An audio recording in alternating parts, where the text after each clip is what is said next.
Hello you guys, welcome back to my channel. Today I'm going to be talking all about week 28 in this pregnancy. As I'm recording today, I am 29 weeks and I was have to count on my fingers, 3 days. Currently can't breathe. That is something we'll talk about. I'm just going to jump right into this because there's a lot to talk about this week. So as always, I'm giving you some facts about baby at this point in gestation from the Bump app. So week 28 baby is about the size of an eggplant at 14 inches long and weighing roughly 2.2 pounds. Baby can now officially open his eyes, which is really cool. Obviously vision is still blurry, but the fact that his eyes are no longer sealed shut, that is like a huge milestone, I feel. Baby is gaining about 0.5 pounds a week until birth, or half a pound. I think that's what this means. I need sleep. Because the womb is becoming more crowded, baby is most likely head down, which I did find out at my last doctor's appointment that he is. I have been feeling what I thought was a butt for the longest time, like right under my right rib, and my doctor actually confirmed that was a butt, so his head is down. Another huge milestone is that the baby's lungs are mature enough that if he were to be born as early as now, he would most likely survive. Okay, so moving right along to the facts. So I did better this week, guys. You'll be so proud of me. I was not wrong when I said I know that I was the problem with why I gained 2 pounds in 1 week, because that's not what I should be gaining at this point. And I got back on track. I've been doing better, and when I told you guys my weight last week, I was 162.8, and I weighed myself exactly a week later, which was 2 days ago. I've been weighing myself on Wednesdays, because that's usually when I'm recording. Today is Friday, I'm a little late, but when I weighed myself 2 days ago, I was 162.9, so I didn't gain any weight this past week, which proves to me that the weight that I gained was all me, or water, or who knows, whatever. But either way, I didn't gain any weight this week. So my symptoms were as follows. In week 28, I was trying to beat a random sweet tooth. I am not a sweet person, but in week 20, I had an actual sweet tooth. That was a little unfortunate, but I was trying my best to beat it by just making better choices. So I'm noticing where baby's butt is sticking out. I am feeling like I am bruised from the inside. Like if I push, sorry, my phone's blowing up. If I push hard enough, and it doesn't even have to be very hard, I feel like there is a bruise, like on my inside where I touch there. It seems as though he's been favoring the right side, but finding out that that's where his butt is, that kind of makes sense. And I already mentioned this, but he's definitely face down, and his face is towards my back, so his little butt sticks out right under my right rib. In week 28, I had a lot of lower back pain on my left side, which I found strange considering I felt like most of his weight was on the right side. I have no explanation for it, why it was on the left specifically, but that happened. I am noticing that my general lower back pain is definitely stemming from my belly pulling so far forward at this point. I know everybody's pregnancy is different, but what has been true in mine the past 2 pregnancies is that by around week, I want to say like week 8, between weeks 18 and 20, I finally get round. And then by weeks, between week like 26 and 28, I just pop. And I feel like I have officially just popped, like belly is just out there. So I definitely feel a lot of pulling forward, lack of oxygen. You will see as I am just trying to get through sentences right now. I don't remember it. I honestly, I don't even remember much from Maverick's pregnancy, and that's so sad because I thought I would remember so much more, but I really don't. And I don't remember feeling this out of breath constantly, but I do. I feel like I constantly have to take really deep, refreshing breaths. I feel like I have to take deep breaths in between things that I say. I feel like I have to talk slow and able to get through what I'm saying so that I make sure I'm taking enough breaths, and it's just like, it's been wild in that aspect. So week 28 also brought on a lot of heartburn. I have not had heartburn this entire pregnancy up until week 28, and not even just from things that I eat. It seems like I get it even from drinking water. So like I said, there's a lot to talk about for this week. So my last 2 things I want to talk about, I'm going to explain to you guys. I had a scare a few days ago where I was ready to go to the hospital. I'll try to make a long story short. I woke up and I was feeling kind of out of it. I just felt like, honestly, the best way I can describe it is I felt like I wasn't getting enough oxygen to my brain. I felt like my blood flow was off, like my knees would get weak just from standing for a couple minutes.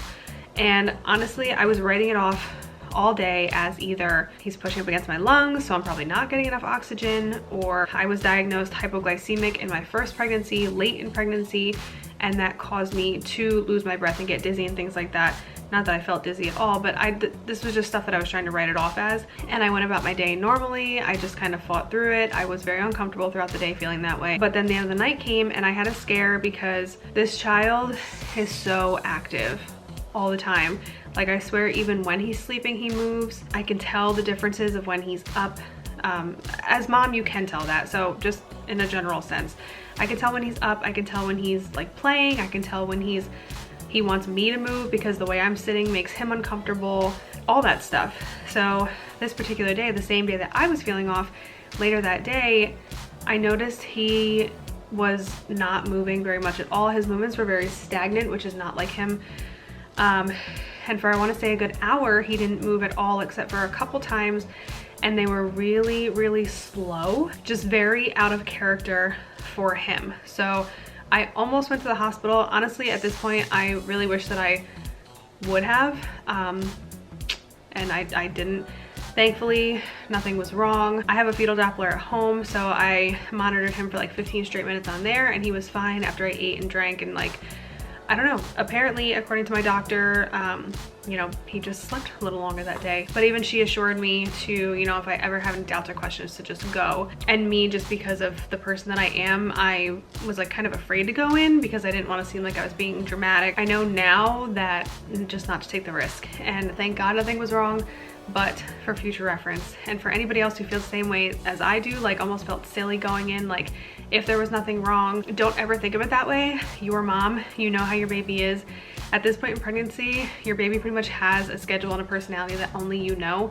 And if anything is off and makes you feel worried, you're better to just go to the hospital, get put on the monitors, and get checked. The best thing is to just hear from a licensed practitioner that baby is fine and you have nothing to worry about, rather than stewing in it and just hoping that it passes. So I know I'm not the only person like that out there, so I just want to put that out there for anybody who is like me in that sense, because that was really silly of me. I'm glad nothing was wrong, but I will not let it happen again like that. So, oh my gosh, this is so hard to get through. Last thing I want to talk about is the title of this video.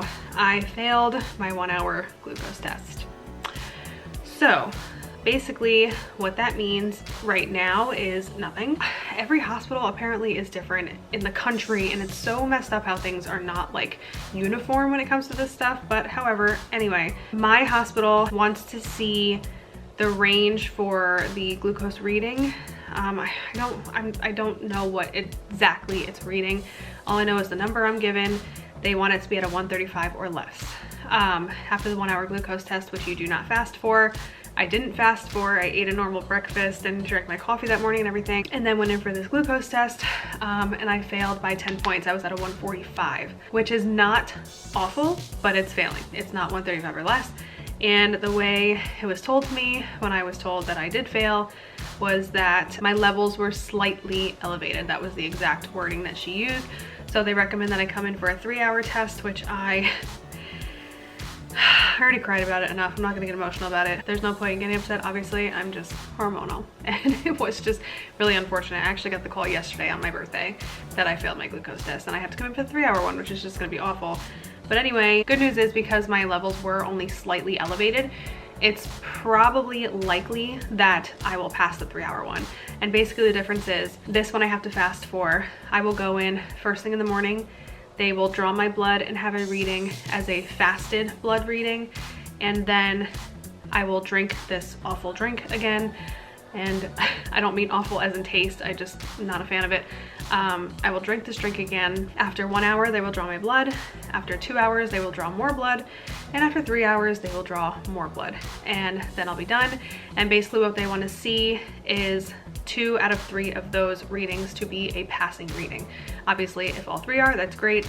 If you fail 2 out of 3, then you fail indefinitely, and you will be considered and diagnosed gestational diabetic, and I will have to be on a diabetic diet. I'm really hopeful that I will pass this time around. I have to say, and this might sound silly, but I have 11 weeks left in this pregnancy.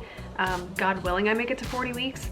And the end of this pregnancy consists of all of the holidays. And I just don't want to experience the holidays this pregnant, like not being able to kind of bask in that, like being able to indulge, and not that I want to go crazy and stuff my face, but it's the fact that like I didn't want to have to think about a diabetic diet during this time. It's just really unfortunate. So obviously, like I said, I have to go for that. I don't know anything right now except for I failed the 1 hour test, and I will go this coming Monday. So today is Friday as I'm recording this, which you guys will see this today as well. I will go Monday morning at 6:30 in the morning, and then I will update you guys in my next bump date as far as that goes. But that is it. That is all for week 28. I'm gonna go ahead and show you my bump.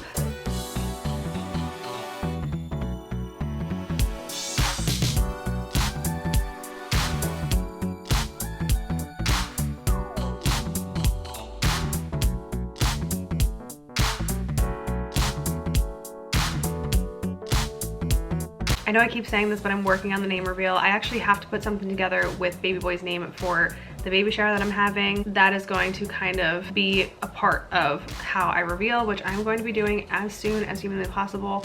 Hopefully by next week. I don't know. I'm just not gonna make promises, but I am revealing his name very soon. So make sure to subscribe if you are not subscribed, and hit that notification bell so you never miss when I post a video. I hope you're all enjoying your day, night, afternoon, whatever time it is, wherever you are, and I'll see you guys very soon in my next one.